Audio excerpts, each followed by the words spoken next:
2 months ago something happened that I can finally talk about without feeling my blood boil. I'm 32 and I was dating Melanie, 29, for just over 3 years. We met through mutual friends at the opening of a new brewery. She worked as a dental hygienist and I owned a small but thriving vintage motorcycle restoration shop with 4 employees. About a year ago, Melanie moved in with me after her roommate broke their lease. It was supposed to be short-term until she found another place, but it slowly turned permanent. She never officially took on any bills. I owned my house. It had been my grandfather's, and since business was good, I didn't think much of it at the time. 6 months after she moved in, she lost her job. She claimed it was due to a personality clash with her dentist boss, but I later learned she was constantly late. I supported her for nearly 3 months while she looked for new work. During that period, I added her to my phone plan, set up Netflix and Hulu, and even placed her as an authorized user on one of my credit cards. She swore it was just for emergencies. Once she was employed again, she never offered to help with bills or step away from my accounts. When I gently suggested she get her own credit card now that she had an income, she accused me of keeping score in our relationship, so I let it go. Last month, her friend Amber had a co-ed bridal shower. I wasn't thrilled about attending, but Melanie pushed since many of her friends, including some I knew, would be there. It was held at a fancy restaurant in a private room with about 20 people, mostly couples. The first hour was fine: food, drinks, silly games. Then came a couples game where the bride and groom answered questions about each other. When it ended, one of Amber's bridesmaids, Taylor, glanced at our table and asked Melanie if I planned to propose soon. Before I could say a word, Melanie burst into loud laughter. "Please," she said, "if he ever gave me a ring, I'd melt it down and sell it." The room roared with laughter. And someone else joked, and Melanie added, "At least I could pay off my Nordstrom card." She kept going. "I mean, I love Mike, but marry a guy who spends his days covered in grease. My parents would die." More laughter. I just sat there. "Son, we had talked about marriage before, never in detail, but enough that I thought we were aligned." And here she was, not only mocking the idea but also ridiculing my work, something I take great pride in. I couldn't stay. Got said nothing and drove home. My phone blew up with texts. "Where are you? Did you seriously leave? What the hell, Mike? Pick up." I ignored. I sat at my kitchen table for hours thinking about everything, about how much I'd given and how she truly saw me. Was I just a joke to her? When she finally came home, Taylor had driven her. I was in the garage working on a 78 Honda CB750, just needing something keep my hands busy. Melanie stormed in, furious, demanding why I had left. Asked, "Did you mean what you said about melting down a ring?" She rolled her. It was a joke. Everyone was laughing. I told her it was at my expense. She snapped back. "Don't be so sensitive. You know how my friends are." I asked her directly, "Do you even want to marry me someday?" She huffed. "We're not having this conversation right now. I had to get a ride home because you had a man feelings crisis. I'm going to bed." I didn't follow. I stayed in the garage and crashed on the old couch out. The next morning, while she was still asleep, I left for work. From there, I called the credit card company and removed her. I shut off her phone line. I changed streaming passwords, froze my account, opened a new one, and moved my money. I wasn't being cruel. I just realized I didn't owe her anymore. She didn't respect me and I wasn't going to keep carrying her. I didn't hear from her all day, which was unusual. That night when I got home she was waiting, looking worried. My card got declined at lunch, she said, confused. Yeah, I told her. I took you off the account. Her eyes went wide. What? Would you do that? Because it's my account, I said.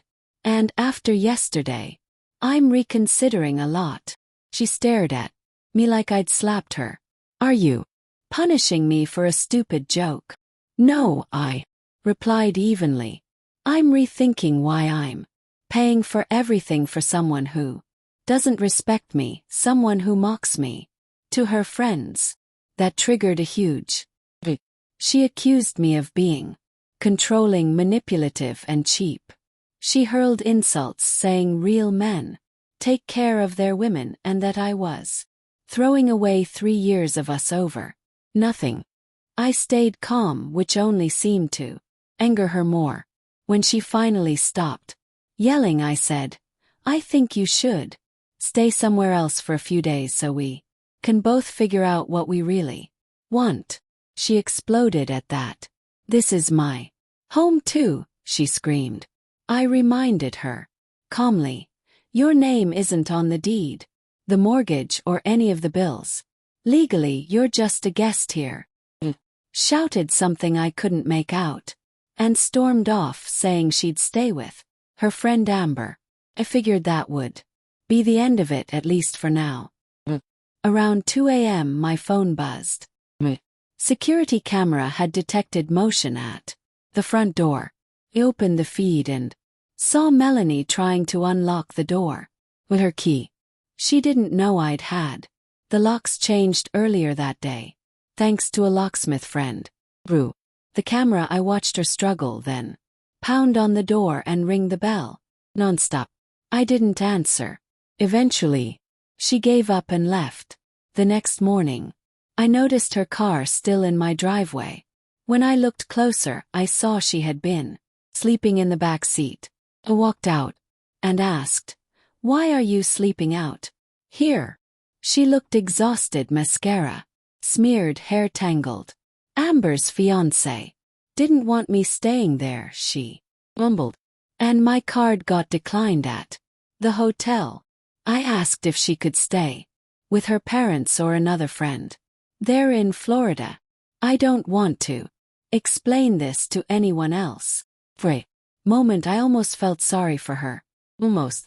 There's a Holiday Inn Express 2 miles away, I said. I'll cover 3 nights. That should give you time to figure things out. She asked. And then what? We just throw away 3 years together over one comment? Answered. It wasn't just the comment, Melanie. It was realizing you don't respect me or what I do. Maybe you never did. I paid for her hotel, helped her pack some essentials, but made it clear we were done. She needed to arrange to collect the rest of her things. Over the next 2 weeks she cycled through phases: anger, bargaining, tears. Swore she never meant to hurt me, that all her friends joked about their partners, that it didn't mean anything. Later she changed tactics, claiming I'd financially abused her by cutting her off, saying I made her dependent on me. She insisted I owed her for the months she had contributed to the household. When I asked what she meant, she listed groceries, mostly bought with my card, occasional cooking, and what she called emotional labor. I told her if she really believed that, she was welcome to take me to court. She dropped it. Months have passed. She moved into a studio across town and is dating some guy from her dental office. I recovered most of what she had charged on my card through consumer protection. Changed every password, every account, every subscription. The house feels peaceful again. I've even gone on a few casual dates, though nothing serious yet. Sometimes I wonder if I overreacted. Then I remember the look on her face When she joked about melting down a ring. It wasn't just her words but the ugly, casual contempt behind them, the way she dismissed me and my work just to get a laugh. When someone shows you who they are, believe them the first time. A week later, some follow-up. Yes, I know. Changing the locks was legally questionable since she technically still lived there, but she'd already said she was staying with Amber and I didn't expect her to try sneaking back in at 2 a.m. If she had pushed, I would have let her in. And no, she never paid rent or utilities. Groceries with my card don't count. As for emotional labor, she meant remembering birthdays or keeping up our social calendar. But I've never once forgotten my mom's birthday. And 90% of those social events were with her friends anyway. About the ring, yes, I'd been saving. I had about $7,000 set aside. That money is now going toward a new paint booth for my shop. As for her moving on so quickly, I later found out she and that dental office guy had been texting before our breakup. Can't prove more, but the timing is suspicious. And for those saying I was financially abusive, I supported her for 3 months after she lost her job, covered everything during the year she lived with me, and only asked for basic respect. Last week she tried reaching out again. She showed up at my shop with coffee and a box of muffins, saying she realized she'd taken me for granted. Thanked her for the apology but told her nothing had changed. She left quietly. Sometimes the best revenge isn't dramatic. It's staying firm, keeping your dignity, and walking away. Living well really is the best revenge.